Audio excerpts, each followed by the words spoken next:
Merci à tous. Quel rythme nous avons. Je rappelle à ceux qui sont dans la salle, je leur demande de bien vouloir couper le téléphone, s'il vous plaît. On vient d'entendre une petite sonnerie sympathique. Comme ça, Madame, messieurs, c'est parfait. Vous l'aurez compris, hormis avoir nom d'oiseau pour que vous puissiez me traiter de tous les noms d'oiseaux, parce que je vous embête avec ça, mais c'est important de bien parler dans le micro parce qu'on a des gens à distance. Pour que votre son arrive jusqu'à Toulouse, par exemple, c'est important de parler le micro sur le menton. J'en ai déjà trop dit. On vous souhaite la bienvenue. Merci beaucoup, merci pour cette introduction et merci Marie d'avoir posé un décor enthousiasmant et je crois qu'il dessine des perspectives vraiment intéressantes dans ce champ qui s'ouvre aujourd'hui vers la médecine personnalisée, vers plus d'efficacité aussi de la recherche et dans les parcours plus cohérents où la recherche s'inscrit de plus en plus. Donc, on a la recherche clinique, le soin, la prévention, le diagnostic. Et puis, on revient à la recherche en vie réelle. Et c'est l'objet aussi de tous les travaux qui sont engagés par la FIAC. Et donc, revenir avec les recherches en vie réelle, reposer de nouvelles questions et revenir à la recherche pour faire un parcours extrêmement cohérent. Et je crois que vous êtes tous là pour répondre à ces enjeux. Et justement, Jean, Michel et Jérôme, quels sont aujourd'hui en quoi la FIAC peut répondre aujourd'hui à ces enjeux? Je crois qu'il y a vraiment des travaux intéressants et j'aimerais vous entendre sur ce sujet. Peut-être vous présenter, puisque il faut, voilà, on n'a pas fait encore de tour de table, mais vous présenter rapidement et puis répondre à cette question effectivement majeure. Merci Muriel. Donc Jean-Michel Bélier, je suis directeur médical de Bristol Myers Squibb. D'abord, l'enjeu des données en vie réelle pour nous, industriels, est capital, puisque au-delà des phases de développement de nos études, on a besoin de compléter la connaissance de nos médicaments. Et c'est vrai qu'aujourd'hui, on avait déjà un certain nombre d'outils au travers des études non interventionnelles, des travaux avec les registres, avec les cohortes. On avait déjà l'habitude de pouvoir essayer de compléter la connaissance de nos médicaments dans la vie réelle et au quotidien avec les professionnels de santé. Je crois qu'un des enjeux aujourd'hui pour nous, c'est finalement dans les études de phase 3, on a des questionnaires de qualité de vie, par exemple, qui sont extrêmement structurés. On l'a évoqué tout à l'heure, complexes pour les patients, lourds à compléter. Essentiel parce que ça apporte aujourd'hui des données qui peuvent être évaluées par nos autorités. Mais c'est vrai que c'est un sujet aujourd'hui qui, dans la pratique quotidienne du médecin et du patient, n'est pas quelque chose de porté ou traité de façon systématique. Et un des enjeux et une des opportunités qu'offre la FIAC, c'est effectivement au travers d'un projet de recherche d'évaluer finalement en vie réelle un questionnaire qui serait utile pour une meilleure connaissance finalement du patient, de la connaissance du patient, de sa perception et de l'utilisation, au-delà de l'efficacité et de la tolérance, finalement comment il vit son parcours, comment il vit ces nouvelles thérapeutiques, quel est l'apport de ces thérapeutiques finalement dans son quotidien, au-delà d'efficacité et tolérance. Et c'est vrai que c'est un des projets que Bristol Myers Squibb a souhaité porter. Alors aujourd'hui, la première phase, et on en est au tout début de ce projet, c'est de tester la faisabilité finalement dans la pratique courante, à la fois des équipes soignantes, mais aussi des patients, finalement la faisabilité de ce questionnaire et quelle valeur il pourrait apporter. Si on arrivait à conclure qu'un tel questionnaire pourrait avoir une valeur pour les patients et les professionnels de santé, alors ça pourrait être quelque chose qui serait utilisé en pratique courante et qui, du coup, viendrait enrichir les bases de données et permettre, du coup, de continuer d'étudier et d'évaluer nos médicaments et d'évaluer surtout le besoin pour les patients dans leur parcours de soins.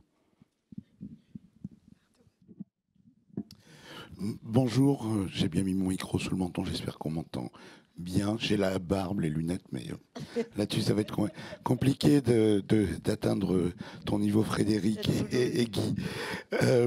Donc, Jérôme Krulik, directeur médical oncologie chez Pfizer. Alors, moi, je suis vraiment, depuis le début, je fais partie d'un des laboratoires pionniers pour la FIAC, parce que il y a ce mot aujourd'hui qu'on emploie, la recherche, et c'est vraiment ma motivation. La motivation la plus importante dans l'industrie, c'est de rechercher, de mettre mettre à disposition des innovations pour les patients. Et la médecine, il y a le parcours des soins. Et puis développer un médicament dans un laboratoire, je pense qu'on sait bien le faire aujourd'hui. Mais il faut replacer ce médicament dans le contexte d'un parcours de soins d'un patient. Et c'est là où on se met depuis quelques années on a des barrières parce que c'est compliqué, parce que c'est vrai que Pierre Desmoulins l'a dit tout à l'heure. Moi, quand j'ai fait ma thèse sur le cancer du poumon, il y avait les noms de petites cellules, les petites cellules, dans les noms de petites cellules, adénoca et épidermoïde. Benjamin connaît ça mieux que personne. Et puis aujourd'hui, on se trouve avec le démembrement des biologiques des cancers bronchiques, avec un puzzle quasiment de maladies rares. Et on s'aperçoit qu'on n'a pas une seule maladie, mais des parcours de soins qui sont complètement différents, complètement éclatés, qui s'adressent à des patients différents. Alors, nous, l'idée qu'on a eue à la FIAC, un de nos projets, qui s'appelle Espérance, porte sur le cancer de la prostate. C'est un cancer important puisque c'est le plus fréquent chez l'homme, et on s'est aperçu, on s'est dit ça devait être assez simple, et puis on a regardé, il y a des cancers métastatiques, non métastatiques, sensibles à la castration, résistants à la castration, certains avec des anomalies de la réparation de l'ADN, etc., etc. Et on s'est aperçu qu'en fin de compte, on connaissait pas grand-chose. On avait un chiffre d'épidémiologie générale, mais on ne connaissait pas bien l'incidence, la prévalence de chacune des cases. On ne savait pas vraiment comment on passait d'une situation à l'autre. C'était l'idée d'un projet. Donc avec la base cancer, dans ce projet, on va essayer de reconstituer les parcours de soins, de voir comment on passe d'un état à un autre, éventuellement d'utiliser des algorithmes pour essayer de reconstituer ces parcours de soins. Ça, c'était la première idée. On attend ces résultats-là. Ensuite, il faut profiter du système, et c'est pour ça qu'on est, je pense, pionnier. C'est extrêmement intéressant. C'est qu'on n'a pas tout, et on a beaucoup de choses dans le SNDS, dans la base cancer, mais on n'a pas tout. Alors on s'est dit, mais c'est important. On sait, nous, c'est un médicament, c'est un inhibiteur de PARP, mais peu importe, il y en a d'autres. On n'est pas les seuls. Il y a des experts, des médecins, des sociétés savantes qui ont créé une base de données, en l'occurrence qui s'appelle Andromède, qui va regarder les patients qui reçoivent ces médicaments. Dans une deuxième étape, on va essayer de voir comment on peut connecter notre base de départ avec la base Andromède. Et là, le gros mot habituel arrive. Tiens, l'interopérabilité, on en a beaucoup parlé. Comment les bases de données vont dialoguer. Donc ça va être dans une deuxième étape. C'est ça, et ça va apporter beaucoup d'informations. Également, comment on va connecter à la base les comptes rendus de RCP. On a beaucoup d'informations. Je vous ai parlé d'anomalies de... Je vois quelqu'un fait des moulins et des signes, mais je vais finir d'anomalies de réparation de l'ADN. Mais comment on peut avoir les comptes rendus de biologie moléculaire connectés à tout ça. Donc voilà tout ce qu'il y a dans notre projet. Je suis désolé, c'est un peu long, mais je suis passionné par le projet. On va passer la parole à Lionel et puis voilà pour compléter ce propos, et on fera réagir les patients parce que c'est quand même Guillemette représente donc Sentinelle et c'est quand même très important de se placer du point de vue du patient. Lionel. Merci Muriel. Pour rejoindre ce qui a été dit, je pense avant de parler projet, déjà l'environnement FIAC en soi crée l'opportunité de répondre aux enjeux que vous avez cités, parce qu'il porte deux ambitions. La première ambition, c'est de proposer un SNDS enrichi de données cliniques. Et ça, c'est vraiment un enjeu majeur. Aujourd'hui, le SNDS ne suffit pas. Il faut l'enrichir de données cliniques. Et c'est l'ambition de la plateforme de données en cancérologie.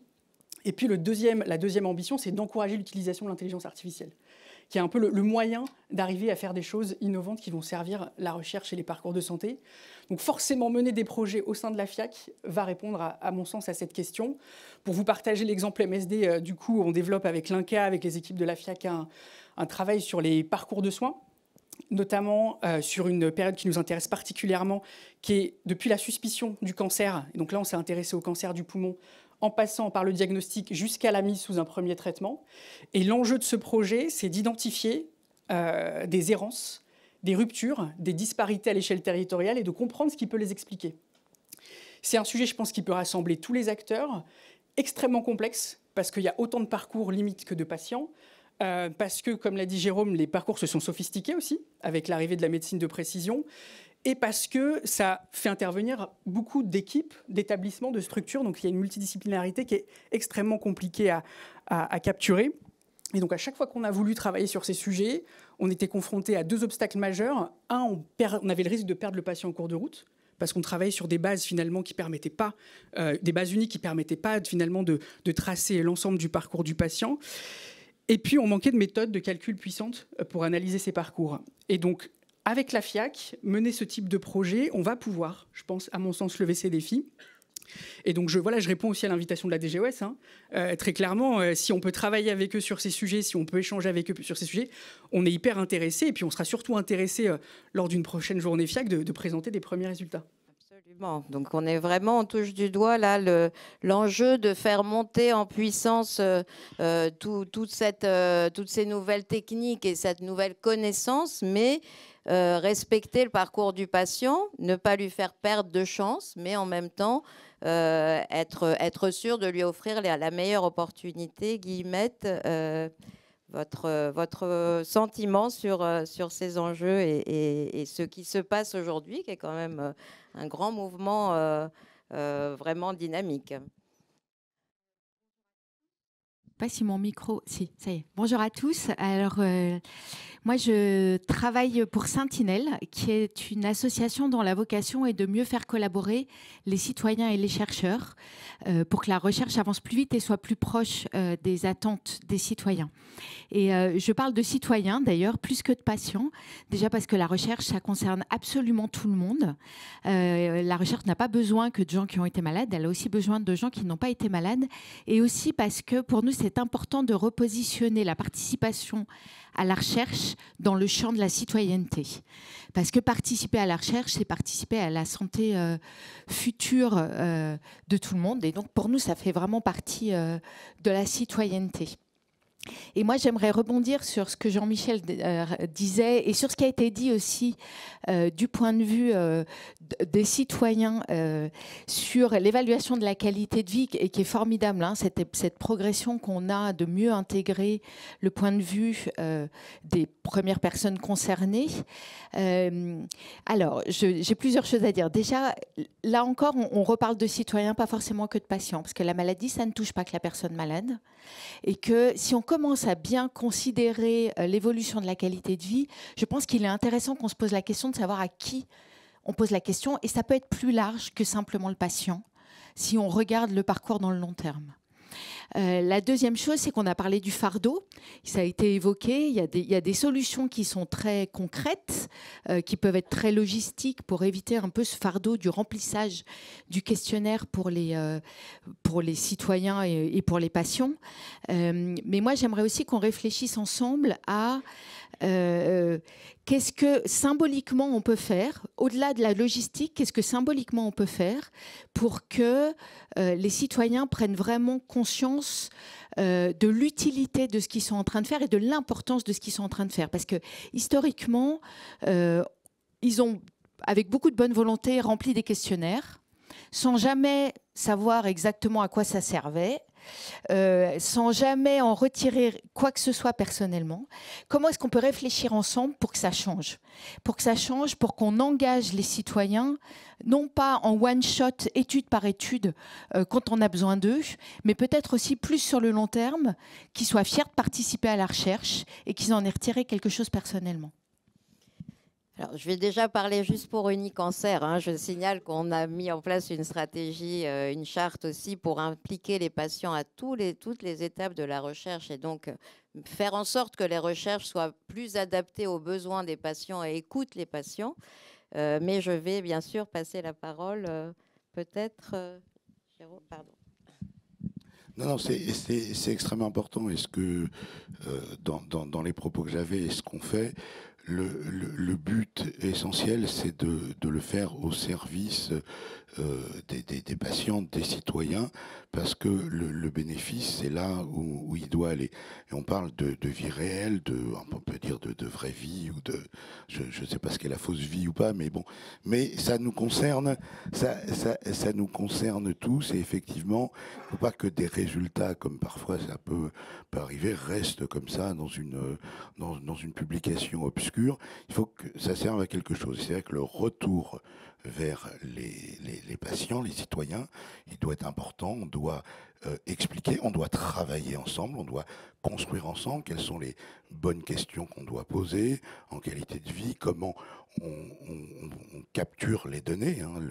La question de la capture automatique, elle est aussi extrêmement importante, avec des avantages. C'est que c'est facile pour le patient, peut-être des défauts, parce qu'on ne sait pas ce qui se passe, mais il y a plein de questions à se poser. Donc il faut que les choses soient faciles, soient compréhensibles, soient construites. Et effectivement, il faut qu'il y ait un retour de résultats pour qu'on puisse, que les patients puissent en bénéficier. Jean-Michel, peut-être?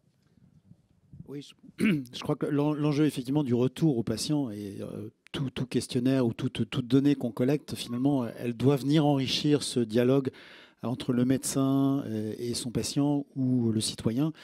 J'aime bien cette notion de citoyen parce que finalement, on est tous à cet égard concernés. Et je pense que c'est à la fois comment je vis ma vie de patient, comment je vis ma vie de malade, et comment je peux aussi, dans ce dialogue, venir enrichir et aider le clinicien, finalement, ou les équipes soignantes, parce que ce n'est pas juste le clinicien. On sait qu'on a aujourd'hui beaucoup d'intervenants autour du patient, et on parlait du patient, mais on parle aussi des accompagnants, des aidants. Comment toutes ces personnes, finalement, au travers de cette collecte d'informations, vont pouvoir bénéficier de cet échange et de ce dialogue. Donc c'est vrai qu'il y a un enjeu de passer à quelque chose de concret et pratique qui puisse servir les deux communautés, la communauté soignante et la communauté patient aidant dans ce parcours. Et donc c'est comme ça qu'on améliorera la prise en charge des patients demain. Lionel ? Juste pour rebondir effectivement sur ce que vient de dire Jean-Michel, je pense qu'il est indispensable de effectivement restituer des résultats aux patients. Il y a un enjeu en amont, c'est de les impliquer dans la construction des études. Finalement, c'est eux les meilleurs experts du vécu de la maladie. Et donc, il y a un vrai enjeu de les impliquer sur la constitution de ces études, dès la conception et la protocolisation. Je sais que nous, on a fait une étude sur les préférences patients-médecins, un regard croisé dans la prise en charge du mélanome de stade précoce. Il était indispensable d'associer pour nous les associations de patients parce qu'elles nous ont permis d'identifier les dimensions à explorer dans les questionnaires. Elles nous ont permis de revoir le langage des questionnaires pour qu'ils soient adaptés aux patients. Et donc, pour les motiver, créer un cercle vertueux dans la participation d'études, l'enjeu pour moi clé, c'est déjà de les initier dès le départ. Et effectivement, je pense que vous avez raison, Guillemette, il y a une deuxième dynamique qui est encore plus large au niveau du citoyen, c'est d'arriver avec des illustrations concrètes en quoi toutes ces études ont servi le patient et ont eu un impact pour lui. C'est ce qui va créer une dynamique et un engagement, je pense, de toute la communauté citoyenne au-delà de la communauté des patients. Guillemette, C'est de la musique à mes oreilles, tout ce que vous racontez. Bon, on n'y est pas encore complètement dans les faits, hein. On est d'accord. Hein. Mais c'est bien de voir que l'intention est là. Mais merci. Et des exemples, ouais, c'est bien, parce que c'est comme ça qu'on arrivera à faire la preuve et qu'on avancera de plus en plus. La question du retour aux patients est une question qui est assez complexe pour vous, qui est plus simple pour nous, qui est, effectivement met des enjeux, pose sur la table des enjeux qui sont des enjeux de littératie, qui sont des enjeux de vocabulaire commun, où il faut qu'on fasse un chemin les uns vers les autres pour trouver cet endroit où on se comprend bien, où on s'entend et où on peut collaborer. Et alors, je sais que moi, je vais vous prendre un exemple très concret, mais je vous recommande vivement de faire ça parce que pour nous, ça marche très bien. Si vous en avez la possibilité, parce que je sais que ce n'est pas toujours facile pour vous, mais d'utiliser l'outil du webinaire pour le retour aux patients, parce que c'est un vrai outil collaboratif.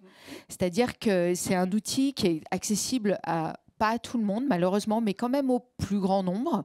Et c'est un outil où on peut discuter.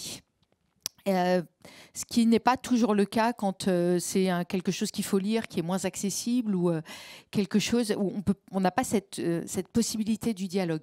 Je vous recommande vraiment de privilégier les outils qui privilégie le dialogue. C'est une très bonne suggestion, je crois qu'on en a tous entendu, mais effectivement, déjà, se donner comme principe de revenir vers le patient, parce que sinon, il participe aux recherches, que ce soit les recherches cliniques, mais aussi remplir des questionnaires, avoir des recherches en vie réelle, savoir ce que ça donne, aider à améliorer la qualité de ces recherches, parce que c'est quand même l'enjeu principal des données de vie réelle, hein, c'est la qualité des données et c'est la méthode d'utilisation et de présentation des résultats. Donc, le rôle du patient, là, il est absolument central. Et effectivement, la façon dont on va lui restituer les résultats de l'étude est un facteur extrêmement important de l'adhésion des patients. Et si on veut qu'il y ait de plus en plus de recherches, que ce soit clinique ou en vie réelle, il faut absolument que les patients soient avec nous et adhèrent et participent et soient heureux de le faire parce que ils trouvent leur intérêt. Merci beaucoup. Je pense qu'il y a quelques questions peut-être. Oui. Oui. Attendez, on va vous donner le micro parce que non, il faut un micro. Ouais. Jérôme, il fait tout hein, dans le... Merci. Donc Sandrine Bourguignon, Économie de la santé. J'avais une question parce qu'on est tous d'accord, je pense, sur le fait qu'il faut faire des études et qu'on a la possibilité maintenant grâce aux données de vie réelle. Donc c'est pas tant le potentiel et comment on va y arriver, ça c'est sûr qu'on va y arriver. Mais qu'est-ce qu'on en fait après des résultats quand on trouve une rupture dans le parcours? Qui prend la main pour mettre en place les solutions? Alors, on a plein d'industriels et vous menez plein d'études, c'est super, mais c'était peut-être une question pour la DGOS tout à l'heure. Ah oui. Concrètement, parce qu'on remet beaucoup ça dans les mains des patients, des industriels, des professionnels sur leur bonne volonté pour mener des expérimentations hautes. Mais quand on a le constat, qu'est-ce qu'on déploie comme solution derrière et qui prend la main? Marco Fiorini peut apporter un élément de réponse au premier rang. Jérôme. Vas-y pour le micro, voilà, très bien. Voilà, j'avais plein de micros. Merci beaucoup pour la question, Sandrine. En fait, l'idée avec ces divers projets, c'était de créer un langage commun entre tous. Si on se donne une doctrine claire de description des étapes des parcours, le diagnostic, le traitement, le suivi, si on se donne une doctrine partagée, objective, fondée sur des données, des ruptures, on va pouvoir comprendre, prioriser des ruptures. Aujourd'hui, je pense qu'on gagnera tous à se coordonner autour de la définition de ruptures dans les parcours qui soient partagés, la capacité à adresser ensemble public et privé, ministères publics dans leur diversité, une rupture. Tu vois, pour moi, ce qui est intéressant, c'est bâtir un langage commun de ce que sont les parcours de santé de plus en plus finement décrits, pour pouvoir ensuite cibler des ruptures et peut-être faire que les appels à projets de BPI non seulement poussent une technologie, mais poussent une technologie sur une rupture qui serait comprise, constatée, partagée par le ministère de l'Industrie, par le ministère de la Santé, par les industriels, parce que c'est donner une chance aux gens qui proposent des technologies, tu leur proposes un accès au marché beaucoup plus facile si la rupture a été comprise, partagée entre les ministères. Je crois que c'est un langage commun qu'il faudrait que l'on crée ensemble. Autre question peut-être dans la salle ou autre élément de réponse? Guy Ferman, toujours. C'est plus un commentaire. Je pense que dans la lignée de ce que dit Marco, il y a des signaux mixtes qui sont envoyés par les pouvoirs publics, la multicéphalité des pouvoirs publics sur l'importance des données en vie réelle. Si on écoute la DGOS ou si on écoute la HAS à certains moments, on se dit, bah oui, les choses vont arriver. Si on écoute la commission de transparence, si on écoute le vice-président du CEPS récemment, on a des signaux différents. Donc je pense que au-delà de cette volonté d'un langage commun, il y a aussi des signaux symboliques de certaines parties des pouvoirs publics sur la valorisation qui peut être apportée à l'utilisation des données en vie réelle. Bien entendu, si la qualité et les protocoles sont là, qui serait bienvenu pour que ce soit pris plus au sérieux. Merci beaucoup. Je crois que c'est vraiment le cœur du sujet, hein, cette valorisation à l'issue donc des travaux et le fait de pouvoir relancer les travaux tout en ayant une reconnaissance. Mais pour ça, il faut définir des nouvelles façons de travailler, des nouvelles méthodes, la façon dont on utilise ces données de vie réelle et comment elles peuvent être structurées pour convaincre avec un niveau de preuve acceptable pour ces autorités-là. Donc c'est tout le travail qui est en cours depuis le CSIS, enfin même au niveau mondial. On a un mouvement vraiment marquant d'aller vers des faisceaux de preuves qui vont alimenter la connaissance et convaincre de l'avancée scientifique que représente une recherche, qu'elle soit clinique ou en vie réelle. Et c'est à partir de ces travaux-là où on définit clairement le cadre, la structure, ce qu'est l'évidence-based medicine aujourd'hui, demain, après-demain, et en le mettant en œuvre, en pratique, que petit à petit, et la Haute Autorité de Santé et derrière le CEPS, bien sûr, reconnaîtront cette évolution-là. Il faut y aller pas à pas, il faut aussi former tout le monde, mais c'est vraiment l'avenir, c'est vraiment ça, c'est vraiment vers ça qu'on va. La médecine de précision, elle dépend de ça, et je crois qu'on est tous dans un mouvement tout à fait favorable pour y arriver. Je crois qu'on en est bien convaincus. Non, on est complètement alignés. En tant qu'industriel, c'est vrai que la valorisation des données, c'est ce qui permet finalement aux patients de recevoir l'innovation, c'est ce qui permet de corriger les points de rupture. Et on a besoin, et comme Guy le disait, des fois on a des signaux un petit peu mixtes, un peu contradictoires, on a besoin d'avoir des règles. Oui, la donnée doit être de qualité, oui, la donnée doit être capturée, elle doit être analysée, mais il faut qu'on sache comment la valoriser. Et c'était un sujet d'une table ronde précédente cette année sur les données de vie réelle. La recherche qu'on fait en vie réelle, c'est une véritable recherche avec des méthodologies scientifiques, statistiques validées. David Perrol en parlait très bien. Donc c'est pas une sous-recherche, c'est plus un petit observatoire qu'on faisait comme il y a 20 ans. C'est une vraie recherche. Il faut qu'on comprenne, il faut qu'on dialogue ensemble, savoir quels sont les prérequis, quelles sont les attentes, la qualité pour que la valorisation se fasse. Nous on se bat beaucoup dans nos laboratoires, dans nos maisons mères pour pousser, mais il faut vraiment qu'on arrive à valoriser ces données. Oui, juste pour ajouter un mot par rapport à la question de Sandrine, je pense qu'aussi, on doit réévaluer et assez constamment notre manière de communiquer sur ces données. C'est-à-dire que la communication scientifique, elle va être indispensable pour attester de la robustesse de nos projets, mais derrière, tout n'est pas évaluation et il y a des acteurs côté affaires publiques, des acteurs locaux aussi, sur des sujets de parcours qu'il faut réussir à atteindre, à qui présenter ces résultats d'études, à qui présenter aussi nos recommandations ici de ces résultats d'études, pour essayer de faire bouger les lignes. Et je pense qu'il y a un vrai sujet de revoir nos cibles en termes de communication, en tout cas de les élargir et de les rendre aussi assez pertinentes par rapport à nos questions de recherche initiales. Je crois que le terme communication est pas tout à fait adapté, mais plutôt pédagogie, explication des avancées et de la façon dont on travaille tous à avoir de nouvelles données les plus robustes possibles, à pouvoir les rassembler et accumuler de la connaissance grâce à ces données. Et donc, effectivement, à un moment, ou en tout cas de façon même peut-être continue, arriver à dialoguer avec les différentes instances, que ce soit le ministère, les instances d'évaluation ou de validation, pour qu'ensemble on comprenne vers où on va et comment on atteint ces objectifs. Une autre question qui nous vient de la salle. Question courte, réponse courte, s'il vous plaît. Oui, Marc Bonneville, Aris.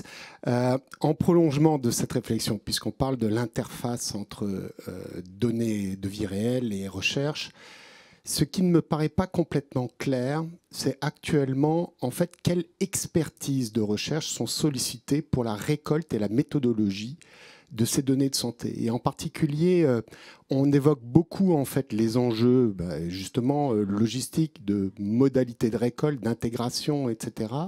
Mais finalement, on ne parle pas tellement de la dimension plutôt sciences humaines et sociales et la façon dont, justement, on peut s'appuyer en fait sur la perception du patient, de l'individu, et de ce que lui pourrait percevoir comme ce qui est le plus pertinent pour être récolté. Et ça relève beaucoup plus d'une expertise de sciences humaines et sociales, beaucoup plus que d'une expertise purement technique. Merci, monsieur. On va les laisser répondre, si vous voulez bien. Il nous reste 2 minutes 08.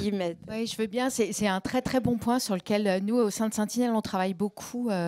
Et j'ai un exemple en particulier sur un essai thérapeutique sur lequel on travaille actuellement à l'échelle européenne, où on a travaillé avec des psychologues en amont, avec des patients qui avaient déjà reçu ces traitements sur une autre indication, pour bien comprendre quels étaient les points de qualité de vie qu'il fallait qu'on évalue, pour ne pas qu'on leur impose un fardeau de remplissage trop important, et que donc on évalue, qu'on série bien ce qui était le plus important pour eux. Et ça a été extrêmement instructif de faire ce travail en amont. Alors, et ça, c'est les experts, dit monsieur.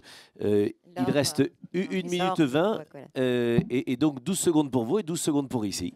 Je vous invite à vous lever, s'il vous plaît, parce que la Terre entière vous regarde. Donc, en fait, moi, j'ai une question aussi assez concrète. Quand on parle des patients, on n'est pas toujours dans une dimension, on n'est pas tout de suite forcément dans une dimension citoyenne ou de collectif. On est souvent dans une situation que notre maladie métastatique, elle évolue et qu'on nous propose un essai clinique ou un accès précoce. Et donc, on a effectivement besoin d'avoir 2 questions. En quoi cet accès il peut être utile dans ma situation et en quoi je comprends la question scientifique de recherche qui se pose autour de ce médicament notamment. Et là où je voulais rapporter de l'expérience patient, c'est qu'aujourd'hui on a aussi un sujet, c'est que quand je prends la peine en tant que patient de répondre à des tonnes de questionnaires, je ne réalise pas forcément que quand ils sont dédiés à la recherche, ils ne participent pas à mon soin. Et donc, si je ne redis pas la même chose, c'est que j'ai mal, je me sens pas bien, j'ai tel ou tel effet indésirable, ça passe à côté. Et donc, je pense qu'il y a aussi besoin de décloisonner pour que cette recherche de vie réelle, elle soit efficace, pour qu'en fait, que je ne réponde qu'une fois à ça. Et que par contre, ça soit utile à la recherche, mais aussi à mon soin. Et d'expliquer aux patients. C'est vraiment un des enjeux majeurs de décloisonner soins et recherche et faire en sorte qu'on parte du patient pour voir son parcours en tant qu'individu. C'est un joli mot de conclusion. Je voudrais qu'on applaudisse vos invités sur scène, ceux qui vous ont éclairé pour cette séquence. Merci beaucoup, mesdames. Merci beaucoup, messieurs.